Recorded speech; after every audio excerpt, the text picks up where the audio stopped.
Pasamos a hablar ahora de los sistemas trifásicos desequilibrados, en los cuales, a diferencia de lo que hemos venido hablando hasta el momento, pues resulta que, bien, partiendo de un sistema trifásico equilibrado en tensiones, ahora vamos a alimentar a una carga que, bueno, pues ya no va a estar equilibrada, ¿de acuerdo? Estas impedancias ZR, ZS y ZT ya no van a ser iguales, de forma que, bueno, pues podemos poner que ZR va a ser diferente a ZS y va a ser diferente a ZT. ¿Esto qué va a provocar? Pues básicamente que las corrientes que tenemos aquí, tanto I sub R como I sub S e I sub T, ya no formen un sistema trifásico de corriente equilibrada. Y por tanto, esto va a hacer que las caídas de tensiones que va a haber habitualmente en las líneas, que voy a llamar incremento de U sub R, incremento de U sub S e incremento de U sub T, pues como digo, va a provocar que estas caídas también sean, digamos, desequilibradas, de tal forma que las tensiones que va a haber aquí, ¿vale? La U sub R' N', U sub S' N' y U sub T' N', pues estas tensiones ya no van a formar un sistema trifásico equilibrado.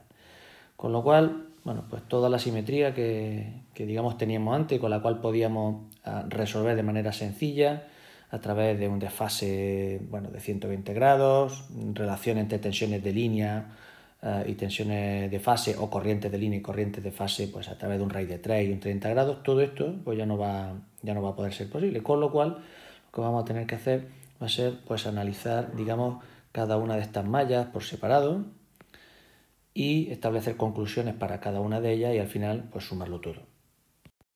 La manera habitual de resolver estos problemas va a ser trabajar con una metodología que se llama componentes simétricas, ¿vale? Componentes simétricas. Esta metodología es una metodología que permite resolver sistemas desequilibrados tanto en la carga, ¿vale? Es decir, aquí, como en la fuente. Es decir, si yo tengo un sistema desequilibrado en la propia fuente, donde las tensiones ni siquiera guardan la relación de simetría de 120 grados y mismo módulo, a través de las componentes simétricas voy a poder plantear un escenario en el cual sí puedo resolver el conjunto entero. Lo que sucede es que nosotros en este curso pues nos vamos a centrar o nos vamos a quedar en lo que es la parte de resolución de sistemas desequilibrados, pero solo en la carga, ¿de acuerdo? Siempre vamos a suponer que la fuente va a tener una alimentación equilibrada o va a proporcionar una alimentación equilibrada. Por tanto, esto va a reducir la complejidad de la solución y no va a ser necesario entrar en detalle a hablar del sistema de componentes simétricas. De todas formas, para aquel que tenga interés, os voy a comentar un poco pues, en qué consiste esto de las componentes simétricas, ¿vale? Para ello voy a hacer uso de esta web que hay aquí, en la cual, bien, pues aparece un poquito lo que sería el concepto este, ¿no? Fijaros, la idea de componente simétrica radica en la posibilidad de descomponer un sistema trifásico completamente desequilibrado en la suma de tres sistemas independientes. Uno de ellos que se le llama de secuencia positiva, lo tenéis aquí. Es el típico sistema trifásico que estamos viendo en clase de teoría, sistema RST, ¿vale? Y se llama de secuencia positiva porque es de secuencia directa, es decir, sigue la secuencia RST, sigue las manecillas del reloj. Vale, pues aparte de ese, también vamos a añadir un segundo sistema, que lo tenéis aquí, que es también simétrico, equilibrado, pero de secuencia inversa. Digamos, en vez de ser RST, pues lo que tengo es RTS. Pero, recuerdo, también es equilibrado. Y finalmente, la suma de un tercer sistema, que en este caso es un poco peculiar, porque no es el típico sistema trifásico, sino que son tres fasores exactamente iguales para las tres fases, ¿vale? Para la fase R, para la fase S y para la fase T. Este se le llama sistema de secuencia cero o secuencia homopolar. De tal manera que la suma de estos tres, ¿vale? Fijaros, la suma de estos tres fasores da lugar, voy a pintar aquí mi diagrama fasorial, da lugar a un sistema, por ejemplo, como este de aquí, VR, VS, y bueno, esto de aquí voy a pintarlo mejor, y VT. Ya estáis viendo que es un sistema bastante desequilibrado. Bueno, pues se demuestra que digamos, este sistema de aquí que acabo de construir muy desequilibrado es la suma de estos tres sistemas, digamos que si son sistemas, llamémosle, pues equilibrados, en el sentido de que aquí hay una simetría o un equilibrio, digamos, circular, y aquí pues el equilibrio consiste en que los tres fasores son iguales. Bueno, pues esta curiosidad, digamos, se puede trasladar algebraicamente a través de lo que se conoce como el teorema de Stockbridge o también teorema de Fortescue, es un francés. Bueno, pues se puede, digamos, ver de esta manera, ¿vale? Lo voy a poner aquí matricialmente. Mi sistema VRST, que lo tengo súper desequilibrado, se puede poner a través de una matriz donde hay unos numerillos, concretamente el 1 y el numerillo A, que el numerillo A no es nada más que el 1 120 grados, ¿vale? Esto es un complejo, E elevado a J 120, acordaros, módulo 1 y ángulo 120, de forma que el A cuadrado es el 1 menos 120. Fijaros qué cosa más simple. Bueno, pues esta matriz multiplicada por el componente de la fase R del sistema homopolar, el componente de la fase R del sistema de secuencia directa y el componente de la fase R del sistema de secuencia inversa, ¿vale? Este vector de aquí multiplicado por esta matriz me puede dar mi sistema desequilibrado. Por supuesto, esto pues tiene, digamos, esta matriz A tiene inversa, y yo podría, por ejemplo, como estáis viendo aquí, podría sacar cuánto valen mis componentes simétricas en función de mi sistema desequilibrado, empleando lo que es esta matriz de aquí, que es la inversa de la que acabamos de ver antes, ¿vale? Así que este sistema de las componentes simétricas me va a permitir resolver sistemas desequilibrados tanto en la carga como en tensiones a través de tres sistemas que sí están equilibrados. De esa forma, pues digamos, estaría aplicando algo parecido al principio de superposición para los sistemas trifásicos. Algo que, digamos, puede ser relativamente complejo, un sistema desequilibrado en tensiones, en corrientes, pues lo voy a poder suponer como la suma de tres sistemas que sí están equilibrados, que puedo resolver, por supuesto, de forma independiente, y una vez que lo tenga resuelto, pues a través, digamos, de la transformación que hemos visto aquí arriba, ¿vale? Una vez que he resuelto estos valores de aquí, ¿vale? Puedo volver otra vez a mi vector original. Por supuesto, esto lo estáis viendo en tensiones, pero también se puede hacer en corriente, de tal forma que podría resolver ese sistema desequilibrado en corriente. Puedo calcular, por supuesto, I sub R, I sub S, I sub T, y también, fijaros, puedo calcular la corriente de neutro. La corriente de neutro es bastante interesante porque se puede calcular de esta manera, simplemente sumando las tres corrientes desequilibradas y dividiendo por 3, ¿vale? Muy bien, pues digamos esto de aquí sería las componentes simétricas y, como digo, bueno, pues nosotros realmente, voy a quitar esto de aquí, nosotros realmente, pues bueno, no vamos a entrar mucho en detalle porque nosotros al suponer que, digamos, nuestra fuente de alimentación va a estar equilibrada, el hecho de que solo haya desequilibrio aquí en corriente, pues nosotros vamos a poder resolver este sistema de manera bastante sencilla. Pues bien, volviendo otra vez a lo que sería nuestro esquema, aquí ya estáis viendo que vamos a analizar cómo es, digamos, el desequilibrio que se produce cuando lo que tengo conectado a mi fuente equilibrada es una carga estrella con neutro, ¿vale? Ya hemos dicho que, bueno, pues estas corrientes de aquí, I sub R, I sub S, perdón, e I sub T, pues bueno, ya están desequilibradas, ¿vale? No forman un sistema trifásico simétrico. Pero eso no evita que yo pueda calcular, o mejor dicho, plantear, pues mi famoso, digamos, esquema equivalente monofásico, ¿vale? Me voy a centrar, por ejemplo, en esta malla de aquí y voy a aplicar, pues, la segunda ley de Kirchhoff. ¿Qué dice la segunda ley de Kirchhoff? Pues que la sumatoria de fuerza electromotriz, en este caso URN, va a ser igual a las diferentes caídas de tensión. ¿Qué caída de tensión tengo por aquí? Pues acordar, por un lado tenemos esta caída, más esta caída, más esta caída. Y bueno, pues poniéndolo algebraicamente, la primera de ellas es U sub R, que no es nada más que I sub R por ZL. La segunda pues sería la de la carga I sub R', N'. Recordad que esto de aquí no es nada más que I sub R por ZR, ¿vale? Tan sencillo como eso.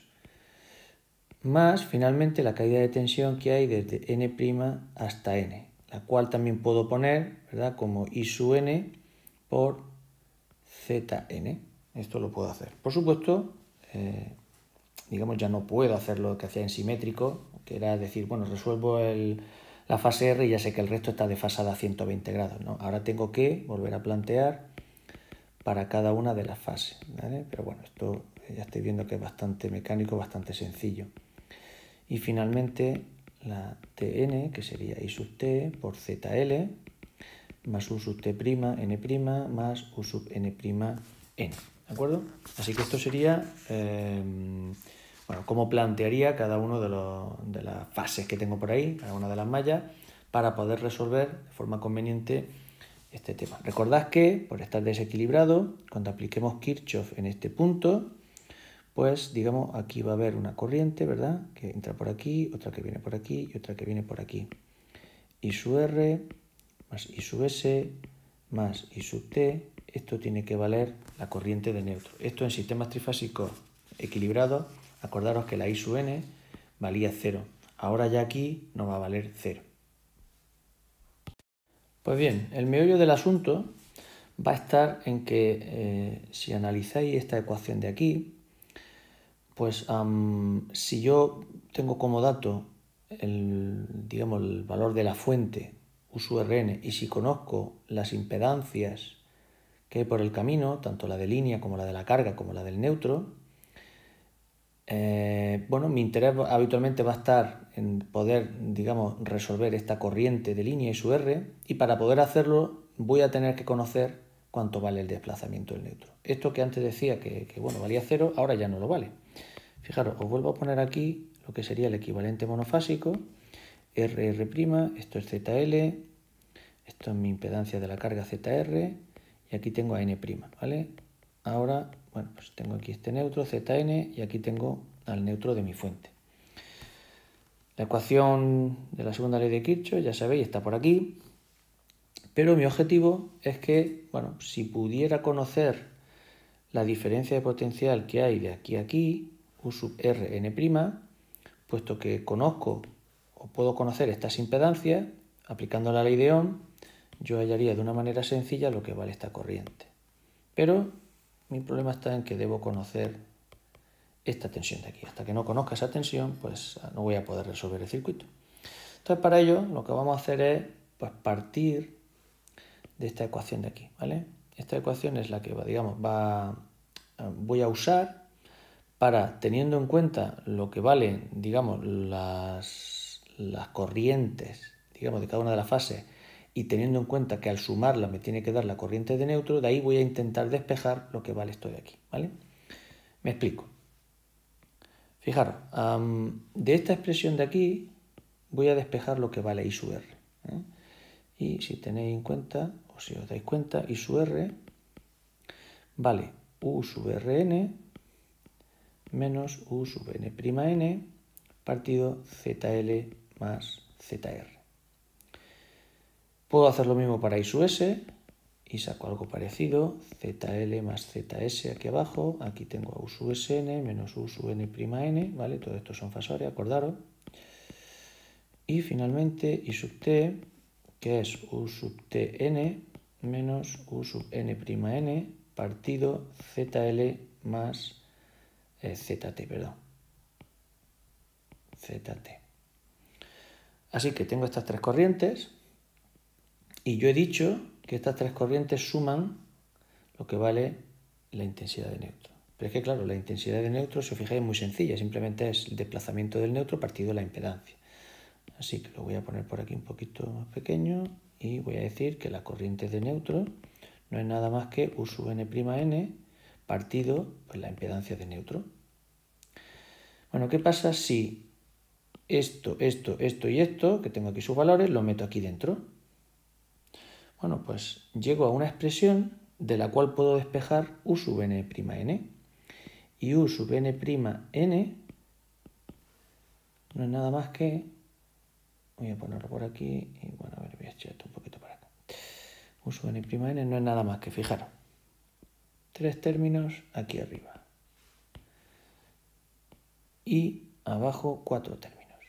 1, 2, 3 y 4.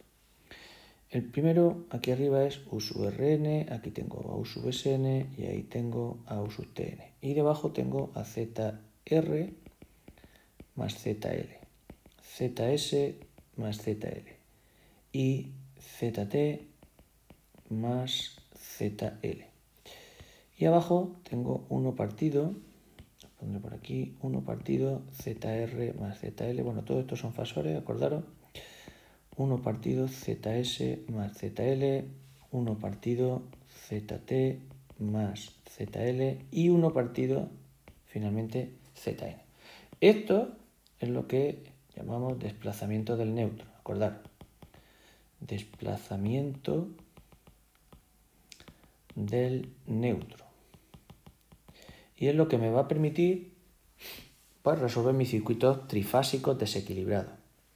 Si yo soy capaz de hallar esta tensión que tenemos aquí, pues digamos podré entrar en cualesquiera de estas tres ecuaciones para resolver tanto I sub R, I sub S como I sub T. Vale, es interesante notar lo siguiente. Si os fijáis en esta expresión, el desplazamiento del neutro, bueno, por supuesto depende de la impedancia de la carga y la impedancia de línea, pero también tiene una dependencia con el neutro. ¿Qué pasa? Esto lo vamos a poner por aquí. ¿Qué pasa cuando esta impedancia de neutro toma valores extremos? Por ejemplo, ¿qué pasa cuando esta impedancia de neutro toma un valor muy, muy pequeño? Bueno, pues si os fijáis, si esta es la estrella de la carga y por aquí viene, bueno, y esto sería la estrella de la fuente, bueno, pues yo le estoy ofreciendo un camino a la corriente de neutro para que circule, pero de una baja impedancia. Bien, si la impedancia es muy baja, es decir, si esta Zn prácticamente vale 0, pues este término de aquí, 1 partido Zn, 1 partido 0, pues tiende a infinito. ¿De acuerdo? Si este término de aquí es muy grande, sumado con términos que tienen un determinado valor, pues lógicamente sigue siendo un término muy grande. Con lo cual, algo partido un término muy grande hace que U sub n, pues tienda a 0. Lo cual es bastante lógico, teniendo en cuenta que estoy diciendo que este punto de aquí, que es n', y este de aquí, que es n, ¿vale? Lo que estoy diciendo es que efectivamente lo estoy uniendo por un hilo que no tiene impedancia, con lo cual n' y n son el mismo punto. Es decir, diferencia de potencial tiene que ser 0. Ya veremos, de hecho lo estamos viendo en las prácticas, que esta es una situación bastante deseable. El hecho de que U sub n' tienda a 0 va a hacer que el resto de mi sistema no se desequilibre tanto como sí lo va a hacer cuando tengamos el caso opuesto, es decir, que Zn tienda a un valor muy, muy grande. Si Zn tiende a un valor muy, muy grande, quiere decir que esto tiende a 0. Con lo cual, fijaros, si este término de aquí tiende a 0, lo que estoy diciendo es que donde yo antes tenía un sumando que tenía un determinado valor, ahora ya no existe, con lo cual lo que queda va a hacer que el denominador, pues lógicamente sea más pequeño. Si el denominador ahora es más pequeño, pues U sub n va a ser más grande que antes. Es decir, voy a provocar un desplazamiento del neutro mayor. El hecho de que no exista neutro o de que su impedancia sea muy alta, ¿vale? Que es sinónimo, hace que mi desplazamiento del neutro tenga un valor elevado. Y eso habitualmente no es bueno. ¿Cómo lo vamos a visualizar? Pues lo voy a poner por aquí para que lo veáis. Fijaros. Voy a intentar dibujar mi sistema trifásico en la fuente equilibrado, ¿vale? Así que aquí voy a tener, por ejemplo, U sub Rn, aquí voy a tener, por ejemplo, U sub Sn y, por supuesto, aquí voy a tener a U sub Tn, ¿vale? Este punto de aquí es mi punto n. Y ahora voy a dibujar una situación cualquiera de un sistema desequilibrado en el cual, fijaros, voy a dibujarlo de una forma peculiar. En vez de empezar a dibujar fasores desde el origen, bueno, pues hacia donde correspondan, voy a hacer de otra manera. Voy a dibujar empezando por el final, de tal manera que, por ejemplo, aquí va a estar UT'N'. Aquí, por ejemplo, va a estar US'N'. Y finalmente aquí va a estar UR'N'. De tal manera que este punto de aquí va a ser mi punto N'. Y esto que estoy pintando aquí va a ser mi famoso desplazamiento del neutro. ¿Por qué se le llama desplazamiento del neutro? Pues ya lo estáis viendo vosotros mismos, porque el neutro que inicialmente estaba aquí cuando estoy equilibrado se me desplaza a este punto. Por supuesto, podríais dibujar las tensiones en azul, que son las desequilibradas, partiendo desde aquí, y os quedaría el típico, digamos, diagrama que estaríais esperando, ¿vale? Esto sería UT'N', aquí estaría aproximadamente US'N', y este fasor de aquí paralelo a UR'N'. Entonces, bueno, puedo pintarlo partiendo todo desde el origen, veo que está desequilibrado, pero si lo pinto de esta manera en azul, vemos claramente cómo aparece el concepto de desplazamiento del neutro, ¿vale? Es como si de mi situación de equilibrio de partida, donde, bueno, cumplo una simetría trifásica, pues alguien desplaza mi centro como si esto fuese un elástico, me lo lleva hacia otra situación, en la cual lógicamente hace que los diferentes fasores que hay ahí, las diferentes tensiones simples, pues ya no sean iguales y no cumplan la simetría.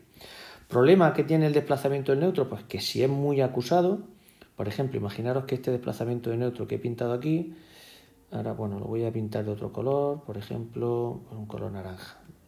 Imaginaros que ahora, pues no sé, se me viene el desplazamiento de neutro, se me viene, por ejemplo, hasta aquí. Vale, aquí tendría mi neutro n segunda. ¿Qué les pasa a mis tensiones? Pues mis tensiones, si os fijáis, ahora son esta y esta. Tengo tensiones extremadamente elevadas entre dos fases y una tensión extremadamente pequeña en la otra. Esto no es conveniente para los sistemas de distribución trifásicos, lógicamente es bastante perjudicial. Así que, bueno, pues el resumen de todo esto es que es muy importante poder hallar este desplazamiento de neutro, ver que, digamos, no se nos está desmadrando demasiado, porque si es muy acusado, bueno, pues esto va a generar bastantes problemas en mi instalación. Recordad que, bueno, pues la regla que uno debe quedarse en la cabeza consiste en intentar siempre que el conductor neutro pues tenga la mínima impedancia posible, ¿vale? Es decir, este conductor, voy a poner aquí un zoom, este conductor que hay aquí, pues que tenga la mínima impedancia posible, ¿vale? Y por supuesto que nunca quede desconectado pues antes que la fase, porque siempre que lo desconecte antes que la fase voy a provocar una sobretensión de neutro que va a ser perjudicial. Así que a la hora de desconectar un circuito, primero desconecto la fase y luego desconecto el neutro, y cuando voy a conectar el circuito hago lo contrario, ¿vale? Primero conecto el neutro y después conecto la fase. Esto es muy importante y bueno, es algo que todos los electricistas, por ejemplo, tienen muy presente. Hacerlo así porque de esa manera, digamos, vamos a evitar que haya sobretensiones innecesarias en el circuito que van a provocar pues, posible avería o posible mal funcionamiento. Bueno, ¿qué pasa ahora si lo que tenemos es una carga conectada en triángulo y está desequilibrada? Bueno, pues no va a pasar nada en especial. Lo único es que vamos a tener dos formas de abordar este problema. La primera, bueno, siempre va a pasar, la primera y la segunda, perdón, siempre va a pasar por la determinación de estas corrientes, ¿vale? Las corrientes de fase. IR'S', IS'T' e IT'R'. Una vez determinadas esas corrientes, me vengo a estos nodos de aquí y ya podré determinar lo que son las corrientes de línea, ¿vale? Esto ya sabéis, se hace de manera bastante sencilla aplicando la primera ley de Kirchhoff, ¿vale? La primera ley de Kirchhoff, por ejemplo, si se la aplicamos al nudo R', lo que me dice es que I sub R no es nada más que IR'S' menos IT'R', ¿de acuerdo? Corrientes entrantes, que eran I sub R y la IT'R', ¿vale? Aquí la tenemos, corrientes entrantes igual a saliente. Bueno, lo que hago es que la IT'R' que estaba aquí me la llevo a este lado con signo menos. Si hago lo mismo para los otros nodos, esto no es nada más que IS'T' menos IR'S', y para la I sub T lo que tengo es IT'R', R' menos IS'. Así que lo que he hecho ha sido ir aplicando la primera ley de Kirchhoff a cada uno de estos nudos, de manera que tengo las corrientes de línea, aquí las tenéis, en función de las corrientes de fase. Acordaros que esto, cuando estábamos en sistema equilibrado, daba lugar pues, a una relación bastante sencillita, ¿vale? Acordaros, lo pongo por aquí. Pues si esto, por ejemplo, era la corriente I sub R, pues la corriente de fase, bueno, voy a poner esto por aquí un momento. A ver. Si esto era la corriente de fase I sub R' S', pues la corriente de línea, acordaros, lo que hacía es que, bueno, estábamos aproximadamente por aquí, raíz de 3 veces más grande con un ángulo de 30 grados. Esto era en situación de equilibrio, pero ahora ya no estamos en situación de equilibrio, sino que estamos en situación de desequilibrio, con lo cual pues esto ya no se cumple, ¿de acuerdo? Así que yo no puedo establecer estas condiciones o digamos sacar estas conclusiones a partir de estas ecuaciones. ¿Qué es lo que tengo que hacer? Pues como os decía, vamos a tener dos casos. El primer caso va a ser en el cual, digamos, voy a llamarlo por ejemplo forma directa. Estoy, digamos, intentando ver qué manera tengo de resolver este problema de triángulo cuando estoy desequilibrado. Y la forma directa tiene que ver con el conocimiento que uno tiene de las tensiones de alimentación aplicadas directamente a un triángulo. Digamos que sería el caso más sencillo. Cuando yo directamente conozco qué tensiones hay aquí, pues mi problema se termina bastante rápido, porque yo puedo hallar IR', S' directamente como, bueno, con la ley de Ohm, directamente tensión que tengo ahí aplicada que coincide lógicamente con la tensión de la fuente, ¿vale? Esto lo haría pues para las otras dos corrientes. Así que la forma directa lo que me permite es, conocidas las tensiones de alimentación, pues poder resolver. ¿Qué pasa? Que, bueno, no siempre voy a tener esta situación. ¿Qué pasa si, por ejemplo, esta línea pues tiene una cierta impedancia, ¿vale? ZL. Pues si eso es así, yo, claro, ya no conozco estas tensiones directamente. Puedo conocerlas aquí, pero debo resolver de alguna forma para poder hallar aquí y aplicar mi forma directa. Entonces, cuando tenga esta segunda situación, lo que voy a hacer es emplear lo que es la conversión a estrella, ¿vale? Conversión de triángulo a estrella. Y lo que haré será decir, hombre, este triángulo de aquí, estáis viendo, yo lo puedo convertir a una estrella equivalente, que os estoy pintando aquí, ¿vale? Voy a pintar en verde para que no se confunda con los otros. Y esto pues, va a ser una ZR estrella, esto va a ser una ZT estrella y esto va a ser una ZS estrella. Que si recordáis podemos hallar perfectamente empleando la equivalencia estrella-triángulo que vimos un momento cuando hablábamos de asociación de elementos. Teníamos la asociación en serie, teníamos la asociación en paralelo. Bueno, pues ahora ya estáis viendo que tenemos también la asociación estrella-triángulo y nos ha salido. Si yo hago el cambio de triángulo a estrella, volveré a estar en el caso de pues, sistema desequilibrado conectado en estrella que hemos visto anteriormente y que sabemos resolver, en el cual lo único que tenemos que determinar, ¿vale? Sería el desplazamiento del neutro, U sub n'. Con esto podríamos hallar la corriente I sub R, I sub T e I sub S y por supuesto podríamos hallar la caída de tensión que hay en los bornes del triángulo, amén de las caídas que pueda haber en cada una de las líneas, ¿de acuerdo? Esta sería, digamos, la segunda forma de resolver los sistemas trifásicos desequilibrados cuando están conectados en triángulo y además no conozco directamente la tensión de alimentación de este triángulo.